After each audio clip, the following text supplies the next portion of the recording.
Cognição e latência. Será que agora o mundo fica um pouco maior? Sai daquele furacão, daquele caos emocional, dessa janela de desenvolvimento e saímos do princípio do prazer para o princípio da realidade? Vamos responder essa pergunta? Esse é o Ética do Cuidado na Psicanálise, do berço ao mundo. Bom, vamos lá. A finalidade das nossas aulas dessa série, a Ética do Cuidado na Psicanálise, é exatamente trazer o que há de mais contemporâneo na psicanálise. O que a gente vem buscando durante essas aulas todas? A gente vem tentando entender como que é a formação cognitiva e emocional desse sujeito. Esse sujeito que chega ao mundo, né? Como ele se comporta, o que ele precisa, quais as necessidades, qual é o melhor caminho para termos pessoas, digamos que com uma saúde mental, né, de qualidade, com uma experiência de vida que traga um certo equilíbrio. Essas são as perguntas que a gente vem respondendo durante todos esses episódios da nossa série Do Berço ao Mundo. Além disso, o objetivo, como eu já coloquei em outros vídeos, é que esse assunto seja de acesso não só, né, para o profissional da clínica que está lá a atender essas pessoas, os pais ou as crianças, os adolescentes, que é a nossa temática de hoje, bem como que as pessoas comuns, pais, mães, professores, cuidadores de crianças, de adolescentes ou que convivem com eles, possam também compreender esse processo. Além disso, ainda poder compreender o seu próprio processo, porque a gente está falando aqui de psicanálise, e psicanálise é sobre quem nós somos e por que nós somos. A partir do momento que a gente entende como esse sujeito funciona e de tudo que ele precisa nesse ambiente para conduzir um caminho até a sua saúde mental, para que não haja nada que possa conturbar esse processo, a gente consegue se paramentar, se organizar melhor, ainda que a solução seja nos organizar, né, elaborar e ressignificar a nossa experiência para nos disponibilizar para esse outro que chega. Como eu já coloquei nos outros vídeos, existe um comprometimento e uma responsabilidade daquele que escolhe, de forma consciente ou inconsciente, né, ter um filho ou criar uma família, ainda que nesse processo tenha algumas conturbações, como, por exemplo, um divórcio, né, uma morte prematura, mas a gente sabe que o objetivo maior sempre é a constituição dessa família e o objetivo desses adultos criar aqueles que chegam, que são as crianças, para que também cheguem nesse lugar que eles estão, de que é, né, ir para o mundo. Então, eu sempre falo aqui, é o básico. Essa criança ela não pode morrer, essa criança ela não pode sumir, e ela precisa ser alimentada e nutrida de amor, não só de comida. E nessa condução que parece simples, apesar de básica, ela é muito complexa, porque não é só o que você vai fazer mecanicamente, é o que vem daqui para oferecer para esse sujeito. Porque nessa ponte de desenvolvimento, de quando ele nasce até ele consegue, de alguma forma, entrar em contato com o mundo, existe um processo de auxiliar esse sujeito para conduzi-lo e, de alguma forma, sustentá-lo emocionalmente, afetivamente, cognitivamente, diante de um ambiente que possibilite esse desenvolvimento. Então, todos os nossos episódios, a gente vai trazendo um recorte desse processo, para que a gente aprenda, a gente entenda, a gente reflita sobre esse processo de desenvolvimento do sujeito. Então, hoje nós vamos falar e responder a pergunta sobre latência e cognição. Será que esse mundo fica maior? Como que funciona isso? Nós já falamos da fase oral, anal e a fase fálica, diante também do contexto da ética do cuidado, a teoria de Winnicott e da neurociência, como que isso funciona. E hoje nós vamos falar de uma fase que é quase uma aquietação, né? Como se o sujeito ele nascesse nesse impulso todo de sobreviver, passa por esse processo quase que caótico, né? Caótico em que sentido? Porque é a família se adaptando, o ambiente que se oferece, e esse sujeito que chega cru, né? Sem nenhum respaldo ali, a não ser o da própria biologia e do seu instinto de sobrevivência, para chegar e estar no mundo, né? E de alguma forma poder experimentá-lo a partir das suas experiências de vida. Mas seguimos. Passado esse tempo, e eu considero assim, crucial e marcante, porque a gente tem um sistema límbico ativo, que eu já coloquei aqui, em que as emoções, as memórias são todas associadas com algum tipo de sensação, de percepção e emoção. Além de tudo, a gente tem uma grande janela de desenvolvimento motor, então é muita coisa, muita vivência e muito processo de desenvolvimento, principalmente do cérebro, né, e do corpo como um todo, que esse sujeito precisa acomodar. Então, ele assimila, acomoda, como o próprio Piaget coloca, né, essas experiências todas que vêm, né, nos esquemas que tem que ser conduzido de uma forma de espiral. Ou seja, esse sujeito vai se desenvolvendo. Só que a depender do que ele vive, e a gente vai ter uma aula só sobre isso, vai determinar também uma possível psicopatologia ou estrutura psíquica, como a gente coloca na psicanálise.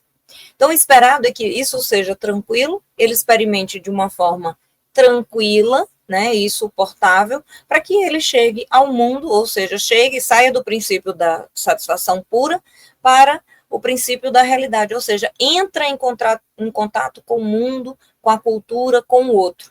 E a partir disso que ele viveu, agora ele vai se apresentar no mundo, e a forma como ele enxerga, como ele dá sentido para as coisas, para as pessoas, para as relações, como ele age e reage ao mundo, é a partir dessa experiência que ele viveu. E o que é essa latência, então, Poliene? Essa latência é como se fosse um período em que esse sujeito, de alguma forma, emocionalmente, se aquieta. E eu já vou explicar como isso tudo faz sentido. Como a gente tinha um límbico ativo, né, tanto o desenvolvimento motor como a formação das memórias iniciais associada a emoções, né, que são ali levantadas no momento que ele experimenta a situação, agora a gente tem um sistema límbico, passou por uma grande janela de desenvolvimento, várias memórias já, né, de alguma forma codificada e guardada, você já tem mais ou menos ali um manual de sobrevivência que te dá uma previsão de vida, ou seja, você tem mais ou menos os esquemas ali, os códigos para entender como você vai agir e reagir ao mundo, a depender do que o mundo te apresenta. Então, é como se a gente tivesse, a partir disso, um manualzinho de sobrevivência automatizado, né, em que a gente consegue dar respostas automáticas e emocionais de acordo com o que a gente viveu. Só que agora isso tudo começa a se acomodar, o sujeito ele já tem uma certa condução entre seus 5, 6 anos, o Édipo cai, né? Aí chega o princípio da realidade, o contato com a cultura, esse sujeito começa a desenvolver aqui o córtex, que está relacionado à racionalidade, ao pensamento de longo prazo, a gente vai mobilizar outras sensações como ocitocina, né, e outras substâncias que vão nos trazer agora uma outra estrutura, uma outra forma de desenvolver. Isso é muito interessante porque quando o sujeito ele passa por uma experiência, como é o caso do border, por exemplo, que congela, que conturba, que atrapalha esse processo, ele fica com esse processo emocional comprometido. Como esse processo emocional, esse desenvolvimento da impulsividade, das emoções fica comprometido, logo, esse processo de racionalidade, de controle, né, de contato com a realidade, do relacionamento com o outro social, também fica comprometido. Porque se isso aqui ficou imaturo e não desenvolveu direito, como deveria, esse sujeito também não tem respaldo emocional para lidar com a próxima etapa, que é estar no mundo social, estar atravessado pelaquela cultura que implica se relacionar com o outro e se colocar em algum lugar dentro desse lugar social e histórico. Então, isso é muito visível no border, e assim a gente vê na latência um processo em que a cognição toma conta, né, as emoções se aquietam mais, não é que não sinta emoção, é que ela não tem mais aquele volume e aquela impulsividade como se tinha no início, que o sujeito não tinha nenhum arcabouço ali emocional para sustentar a experiência dele. Hoje ele tem, agora ele tem. Então, ele já tem mais ou menos uma noção, um manualzinho de sobrevivência para agir nesse mundo, tá? Então, esse período de latência é como se ele viesse num turbilhão, consegue acomodar tudo e agora ele passa a desenvolver outros tipos de habilidade. Não à toa, desde sempre, agora é diferente, eu vou já fazer um parêntese sobre isso, não à toa a idade, né, estipulada desde sempre para a criança ir para a escola é entre seus 6 e 7 anos. Antigamente, não muito antigamente, a idade ideal, a criança só entrava, assim na Europa e nos Estados Unidos ainda é assim, a criança entra entre os seus 6 e 7 anos, que inclusive é obrigatório por lei na escola. Por quê? Porque é como se agora ela pode entrar em contato com o universo social e com as outras pessoas. Ela sai desse núcleo familiar que moldou toda a sua estrutura emocional e está pronta para ir para o social. Está pronta para atuar na sua cultura. Porque agora ela está num momento em que a emoção está acomodada, ela já tem mais ou menos uma dimensão, uma estrutura, né, emocional, de personalidade, e agora ela está pronta para lidar com aquilo que é demanda social, porque o cognitivo, o racional agora começa a se desenvolver, córtex. Então ele vai agora desenvolver outras habilidades, e por isso a facilidade para aprender português, matemática, ou seja qual for nesse esquema de raciocínio. Ele vai aprender regra, ele vai aprender a fazer conta, vai aprender a ler, vai aprender a escrever. E qual é o parênteses que eu queria abrir aqui, para variar? Né? É que hoje, por exemplo, a criança com 6 meses, 3 meses já está na creche. É porque hoje a criança com 1 ano e meio já está na escola, tem escola que já aceita, e essa criança ela sai despreparada emocionalmente, ainda com aquele vulcãozinho em erupção, sem condição nenhuma de lidar com a separação desse núcleo familiar, né, vulgo mamãe, e vai para o mundo viver essa experiência deslocado desse ambiente de segurança, de afeto, para um ambiente em que ele já lida, né, com algumas demandas sociais. Por exemplo, lidar com o outro, lidar com a dinâmica do coleguinha, das brigas, que também está nesse caldeirão de emoção, lidar com a perspectiva das atividades, de cumprir aquelas atividades. Tudo bem que as escolas se adaptam para a idade, mas o sujeito ele saiu desse núcleo em que ele ainda precisava se desenvolver para ir para um núcleo, então, que é um núcleo que ele está agora predisposto, né, está exposto a algumas considerações, algumas atividades que o próprio ambiente vai exigir dele, inclusive uma certa postura também. Tanto é que eu tenho criança, já acompanhei esse processo, o início da adaptação é muito sofrido, você chegar, são várias, dezenas de crianças chorando, aí você vai buscar seu filho, as crianças continuam chorando, essas menores, porque é um processo muito doloroso, muito angustiante, ao qual eles não estão prontos. Tá? Então, por isso que a gente tem essa demanda hoje da clínica, porque essas crianças que começaram a ir para a escola, para a creche de forma precoce, são os adolescentes que nós temos hoje, né, que são totalmente perdidos de identidade, vivendo num vazio absurdo, né, sem conexão nenhuma, ainda submetido ao mundo de tecnologia, o mundo digital que os atravessa, que inclusive reestruturou a forma de como esse sujeito vai se desenvolver socialmente, bem como se relacionar.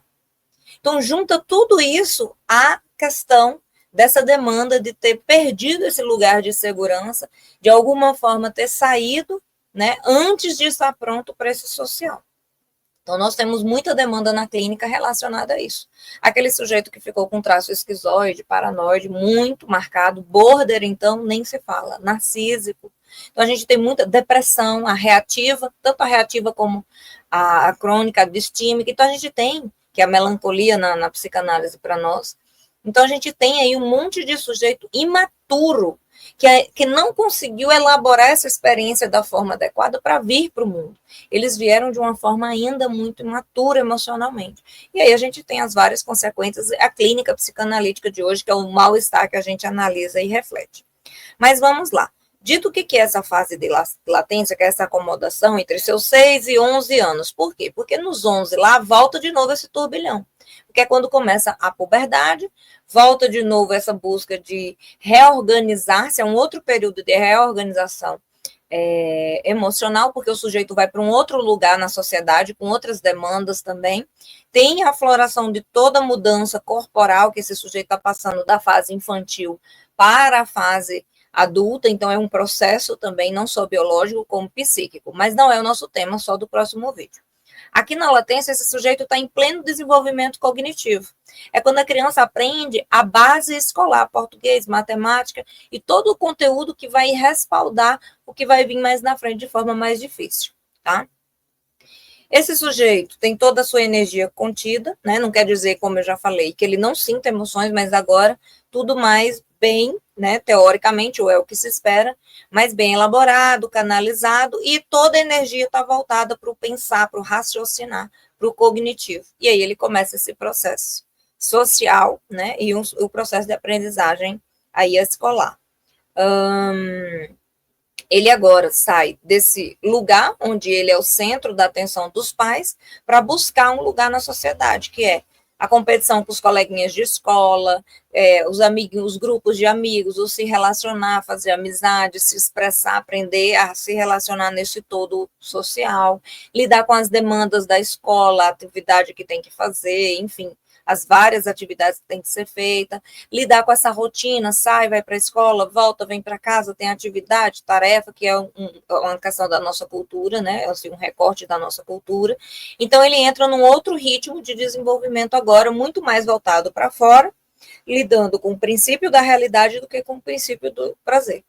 E a depender de como essa criança ela foi formada, constituída, ela vai ou não se dar bem nessa realidade, agora nessa próxima etapa da vida. Porque imagine, uma criança muito imatura, uma criança que não conseguiu ser conduzida de uma forma que consiga se regular ou lidar com as suas pulsões. Essa criança provavelmente vai ter problema lá no contexto social da escola e das suas atividades. Uma criança que ela não consegue se adequar a uma rotina porque ela não teve essa estabilidade, ou uma criança que foi interrompida de alguma forma, que tem alguma condição também patológica ou psicopatológica nesse processo. Também a gente percebe aí.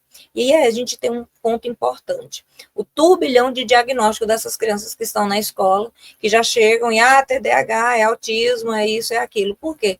Talvez essa imaturidade conduziu a criança para um lugar em que ela não consegue, o TDAH, por exemplo, é o que chega muito nos consultórios, tem TDAH, manda criança porque tem TDAH, mas na verdade ela teve uma experiência tão conturbada, tão precoce aqui, que ela não teve e nem aprendeu, e neurobiologicamente falando, aquilo não foi conduzido de uma forma que ela conseguisse lidar com a impulsividade. Então, se ela tem muito estímulo, ela não consegue elaborar, organizar aquilo para entregar para o ambiente uma resposta adequada. Ela vai ficar acelerada, ela não consegue focar numa coisa só, até porque o próprio ambiente forneceu precocemente, né, muitos estímulos, angústia, muita sensação de angústia, de ansiedade, de medo, né, porque a ansiedade ela está atrelada a várias experiências de medo, cortisol muito alto, adrenalina, esse sujeito está num alerta, e ele vai para a sala de aula e não consegue ficar sentado para focar numa atividade, não consegue fazer uma atividade coletiva, não consegue sentar e prestar atenção, ouvir, entender, a memória está comprometida, a atenção, o foco, tudo comprometido. Por quê? Porque esse ambiente aqui não deu as condições devidas. Fora que a gente já tem pesquisa, por exemplo, que denotam para nós que a alimentação, o estilo de vida e tudo que a gente hoje experimenta, de alguma forma, também compromete esse desenvolvimento cognitivo. Então, quando você vê uma criança que tem ausência de algum tipo de nutrição, ou uma criança que consome, por exemplo, muito ultraprocessado ou comida que não tem a qualidade devida para nutrir esse sujeito, ele também tem um comprometimento cerebral. Ele não consegue ter, de fato, as condições necessárias para potencializar aquela aprendizagem, aquela experiência, porque está faltando aqui também, dentro dessa biologia, dessa química, os nutrientes, as condições necessárias para potencializar e fazer com que esse aparelho funcione bem. Então, não nos iludimos, tá, minha gente? Não sejamos hipócritas também de achar que tudo é psíquico, porque tudo é do núcleo familiar. A gente tem toda uma condição hoje também dos estímulos, das telas, da nutrição, do tipo de comida, o estilo de vida, a falta de rotina, tudo isso compromete esse sujeito que vai para esse social, tá? Entendemos, então, a fase de latência como essa acomodação emocional tranquila, passa agora para uma fase de desenvolvimento cognitivo, ou seja, o córtex está ali, ó, brilhando agora. Então, esse sujeito ele tem a propensão, se tudo deu certo, de potencializar o aprendizagem, o raciocínio, a condição do pensar.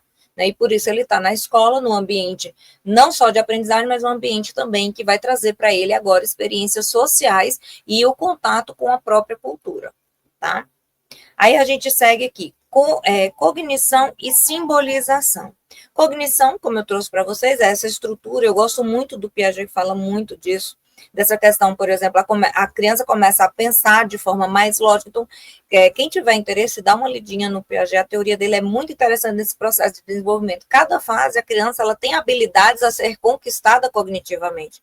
Quando a gente está falando que nessa primeira fase é afeto, é emoção, não quer dizer que não tenha cognição, mas ela não é o centro do desenvolvimento. Mas ela tem habilidades, a gente vê isso no desenho, na constituição da fala, né, no próprio desenrolar do vocabulário e do raciocínio dessa criança. Claro que nessa fase agora ela tem uma condição melhor de raciocínio, de elaboração e de lidar do concreto para o abstrato. Tanto é que essa criança que se desenvolveu bem, segundo o Piaget, vai chegar nessa fase dos 12 anos com um pensamento abstrato, que é quando o sujeito ele não precisa do exemplo, né, de concretizar aquilo para entender, ele consegue fazer conceitos abstratos para falar sobre assuntos, pessoas, refletir, né, a respeito de algum conteúdo, tá? Seguindo aí a ordem do que se espera desse processo de desenvolvimento cognitivo. Ela consegue entender regras, ordem, tempo, causa e efeito. Então é um momento crucial, e aí as mães agora param de arrancar o cabelo, os pais também, né? Ou quem é responsável por uma criança, que não necessariamente às vezes são esses pais, e os próprios professores, cuidadores e creche. Por quê? Agora a criança, desse processo que foi sendo conduzido, consegue entender quando você diz que não pode porque machuca, que não pode porque é errado, que vai colocando, e claro, aí vai entrar religião, cultura, momento histórico, a própria condição da família, do lugar social que ela está, ela tem um ponto de vista social e histórico a partir de onde ela está, é classe média alta, é uma pessoa mais vulnerável, então isso tudo vai atravessando esse sujeito na medida em que ele tem contato com essa cultura. Mas aqui já é possível, pensando em termos de cérebro e psíquico e mental, compreender, inclusive até aceitar. E se o sujeito aprendeu e foi conduzido de uma forma que lida bem com essa impulsividade, ou seja, o que é vir para o social? O que é lidar com o princípio da realidade? É você aprender que os seus impulsos não podem ser satisfeitos de qualquer forma, a qualquer momento, mas existem válvulas de escape sociais aceitáveis para que você possa conter ou sublimar esses impulsos. Então, não é que a necessidade não vai ser satisfeita, mas ela não vai ser satisfeita naquele momento, ou ela vai ter outras vias para ser satisfeitas. E as regras chegam, né? Então, se a criança na escola briga com o coleguinha, bate, morde, ou tem qualquer outro tipo de problema, os professores já vão saber, entender e conseguir conduzir, e a criança ela vai internalizar aquilo ali, naquele processo que está sendo construído. É diferente de uma criança de 2 anos que está em pleno princípio do prazer, tentando entender que ela não pode, e ela começa a deitar no chão, fazer uma birra louca, porque ela não sabe que ela não pode comer chocolate antes do almoço. Não faz sentido para ela, não existe uma lógica para aquilo. Por quê?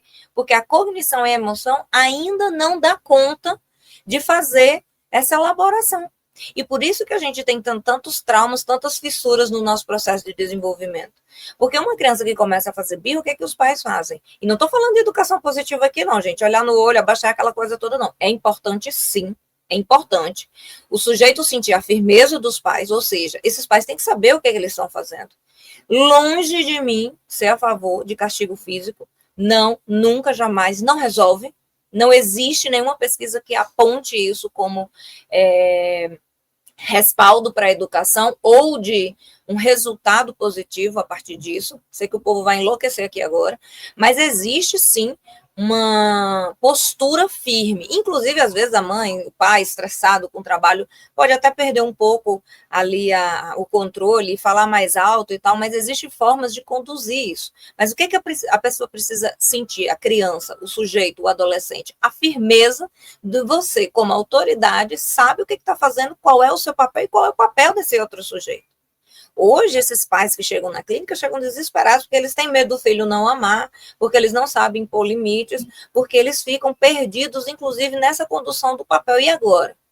Se antes existia uma regra básica que era, não fez, bateu, agora a gente faz o quê? Como que a gente lida com isso? E 300 mil pessoas e profissionais dizendo como que a gente tem que conduzir esse processo. Mas o que que a gente precisa? Porque é um processo também inconsciente, tá? A criança, ela sabe até onde ela pode ir com esse pai e com essa mãe. A gente passa isso para eles.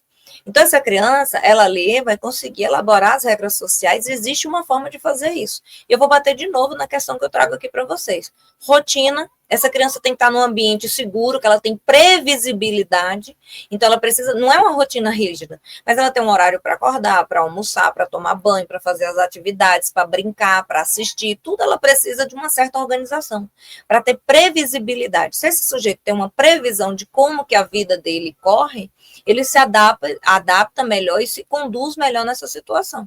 Então, é óbvio que a criança sabe que ela chega da escola, ela vai almoçar, você consegue negociar com ela que depois do almoço ela pode comer aquele chocolate. Porque agora já é possível compreender e ele já está adaptado nessa rotina que passa essa segurança. Por isso que a criança que sai da rotina comum do dia a dia, ela se estressa, ela chora e é aquela loucura toda. Aqui também tem uma questão muito importante que eu queria trazer para vocês, que é a formação da autoimagem, que é a partir das habilidades reais. É aquela criança que chega na escola, que chega no ambiente social, é ou não validada pelo que ela é e o que ela demonstra das suas habilidades. Fulaninho já sabe ler, cicraninho não sabe. Nossa, fulaninho tem um raciocínio melhor, já pensa, já elabora, fulaninho não. Cicraninho corre melhor, olha como é que ele é melhor no esporte. Então, tudo isso está moldando o que esse sujeito é e como ele se enxerga, como o próprio Lacan coloca. O sujeito é dito pelo outro, né? Então, ele se forma, e essa imagem sobre si se forma a partir daquilo que os pais disseram que ele é e que o próprio ambiente diz que ele é. Então, às vezes, uma criança que é mais tímida, uma criança que tem certa dificuldade, imaturidade para lidar com o social, ao invés de ter um suporte, um sustento no ambiente social, seja na escola, ou seja ali na família, na igreja, qualquer outro lugar, ela é repreendida, ela é apontada, ela é invalidada, porque ela não se adaptou ao comportamento esperado. Todas as crianças sabem ler, essa tem dificuldade. Então, vamos entender o que acontece? Qual é a dificuldade? Com o que ela está associada? É uma dificuldade emocional? Tem relação com as questões familiares? É na escola? Está muito imaturo emocionalmente para estar naquele lugar? O que acontece que aquela criança tem dificuldade? É uma criança que não quer fazer as apresentações da escola, é tímida, é porque ela realmente não se acostumou, não tem essa vontade, essa habilidade, inclusive. Né? Porque a comunicação e tudo são habilidades que a gente desenvolve. E as próprias escolas, elas têm métodos para desenvolver a linguagem, a questão motora, a comunicação, né? Para que esses alunos consigam pelo menos chegar num ponto X esperado daquela idade ali. Então, tudo isso tem que ser observado. E como esse sujeito se olha, já vem sendo construído nesse núcleo familiar, e essa extensão, ela está também no núcleo social, que é a escola e todos os outros lugares que ela habita socialmente. Então, como que ela está sendo vista, validada, enxergada, amada, não amada, né? Às vezes tem questões de bullying, de violência que envolve esse processo, e isso vai dizer sobre o sujeito quem ele é a partir de como ele recebeu isso para ele, né? Então, ele começa a formar também ali a imagem de quem ele seja. Crianças que têm problemas com obesidade, às vezes até questões questões patológicas, e ela é condicionada àquela imagem, é o gordinho, é o magrelinho, é o altão da escola, é o baixinho, é isso, é o lento, é o que não lê. Então, tudo isso vai dizendo sobre o sujeito e vai fazendo com que ele conduza a forma como ele se enxerga. E assim ele se apresenta nesse social. Mais uma coisa importante aqui, além do raciocínio, ela consegue agora também entrar num processo que, para a psicanálise, a gente considera muito importante, que é a condição de poder simbolizar, dar sentido às coisas, às experiências, às vivências, às palavras. Então, esse sujeito agora, ele consegue ou começa a criar histórias, inclusive a sua própria narrativa, dando sentido a isso. Quem é ele, quem é a mãe dele, quem é ele na escola, aquilo ali vai criando um símbolo, um sentido dessa experiência de vida. Então, se é um sujeito que chegou no amadurecimento adequado, ele consegue fazer esse processo de simbolização. Quando a gente recebe esse sujeito adoecido no consultório, a maior parte deles passou por alguma experiência que não foi possível simbolizar, dar um sentido. Por quê? Porque não tinha maturidade emocional, porque não tinha ainda os recursos emocionais suficientes, possíveis, de promover esse processo de simbolização, que é dar um sentido.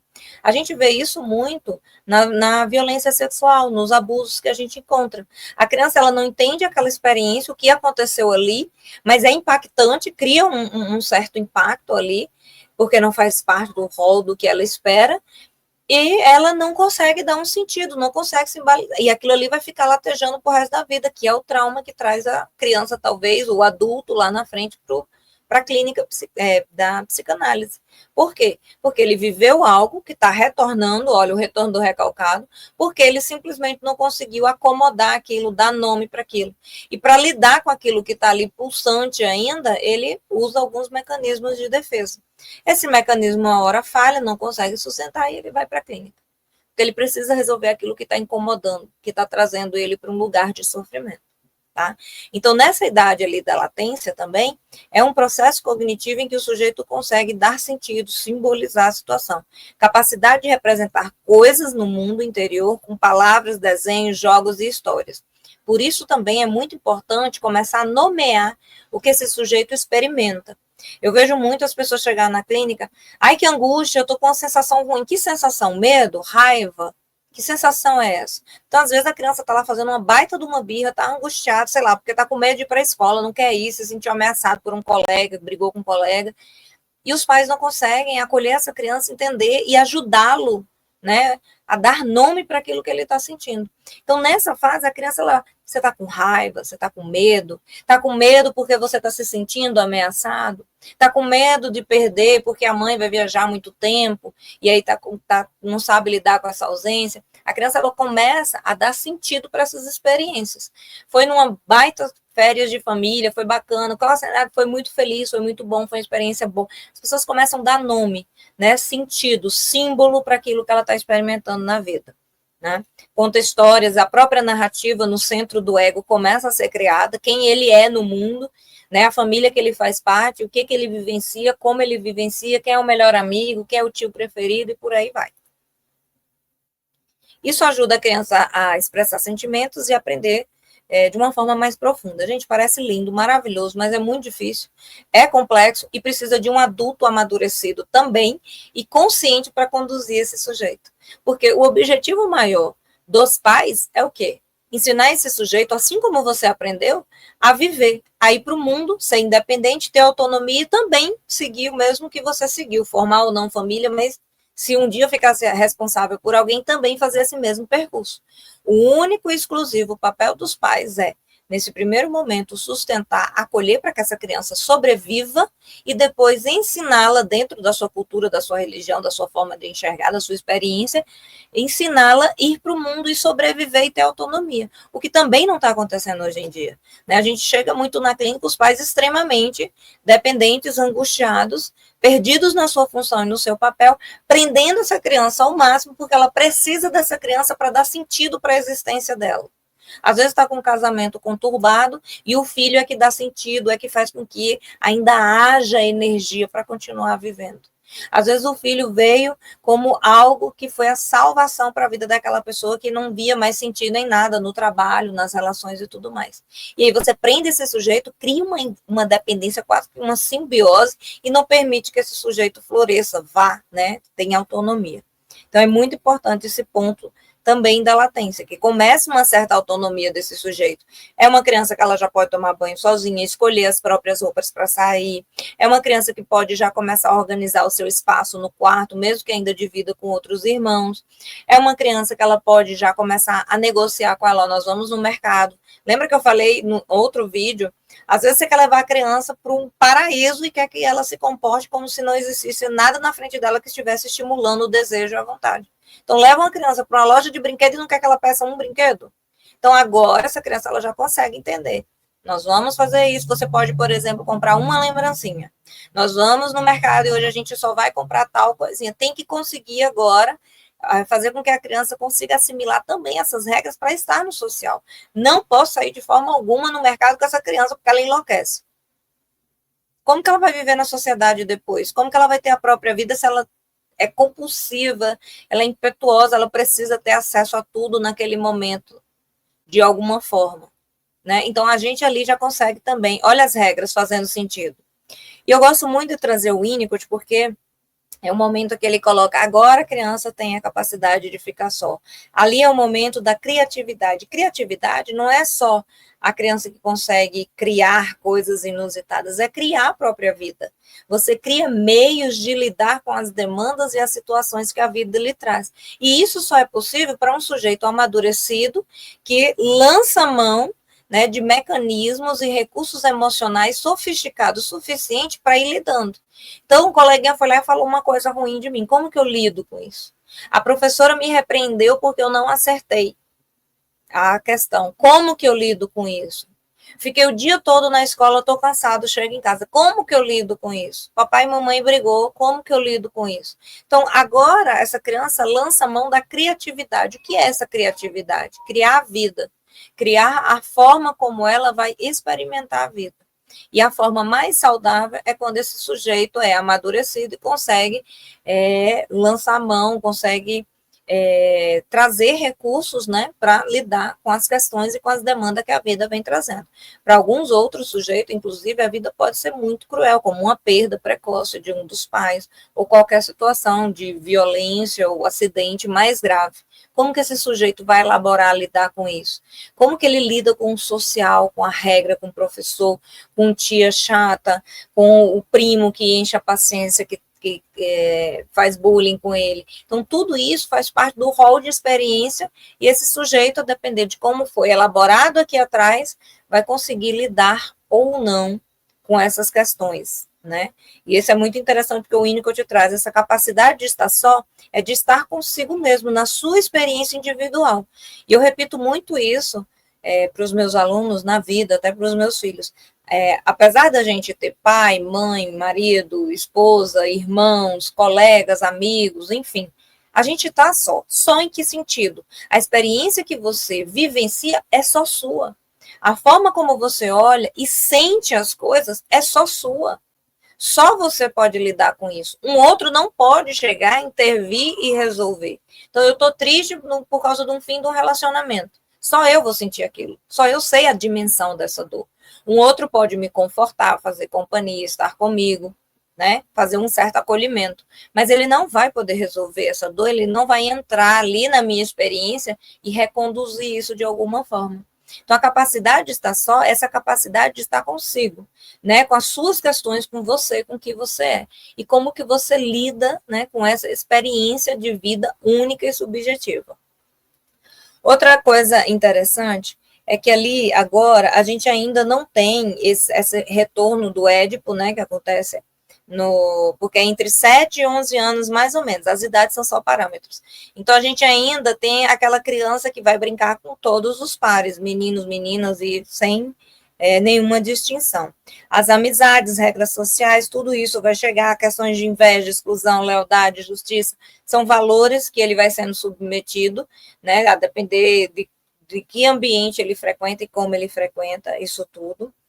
E eu queria trazer aqui um ponto para a gente fechando a nossa aula, que é a questão de que aqui a gente tem praticamente um fechamento provável, e aí eu vou falar um pouco de plasticidade neural, eu não quero que a aula fique muito extensa, mas aqui a gente tem um provável fechamento dessa personalidade. Então, esse sujeito, ele foi, né, quem ele vai ser durante a vida, fecha aqui. Entre esses 7 anos ali, 8, fechou quem esse sujeito é. A Pauline quer dizer, então, que cristalizou, acabou, não muda mais, mas a essência, a base desse sujeito está aqui, nesse processo do nascimento até mais ou menos 7, 8 anos de idade. Fechou. Ali na adolescência, que a gente vai falar no outro vídeo, ele vai reformular, reorganizar, mas com base nisso aqui que ele recebeu. E ele entrega para o mundo aquilo que ele recebeu do ambiente. Então, aqui a gente tem praticamente um fechamento da personalidade do sujeito. Tudo que ele viveu de quando ele nasceu e como ele foi experimentando isso até esse momento, é quem ele vai ser para o resto da vida dele. Com algumas janelas e algumas possibilidades de plasticidade para resolver algumas questões que o levam depois para a clínica com adoecimento. Mas, fora isso, a base está aqui. E por isso que a psicanálise fala que a base está na infância, porque ali o cérebro tem uma grande janela de desenvolvimento. Então, essa estrutura base desse sujeito, ela é esculpida, digamos assim, nesse processo. Aqui ele está pronto. Tudo que ele vai viver para frente é com base nisso aqui. Ali na adolescência ele dá uma reorganizada, alguma coisa, e segue a vida adiante com base nessa estrutura. Então, hoje aqui nós trouxemos, e aí eu queria trazer uma frase interessante aqui da psicanálise: a fase de latência é um dos momentos mais ricos da infância. A criança começa a construir a mente dela, entender o mundo, as regras, o certo e o errado. É hora de apoiar, estimular e permitir que ela descubra quem é por dentro e por fora. Então, é uma base para finalizar ali toda a parte afetiva e agora o raciocínio. Aqui também a gente tem a base para essa criança, como ela vai desenvolver cognitivamente na vida. Aqui é importante o estímulo, claro, controlado, equilibrado, para que ela tenha a base também de tudo que ela vai aprender lá na frente. Não à toa, nessa base aqui, a criança aprende as 4 operações, a leitura, a escrita, a interpretação, porque esse conhecimento é base para todo o resto que ele vai desenvolver durante a vida. Bom, esse foi mais um episódio da nossa série, né, da ética do cuidado na psicanálise, do berço ao mundo, e a gente volta aí com outro capítulo, com outra questão para poder responder. Eu fico por aqui e vejo vocês num outro vídeo.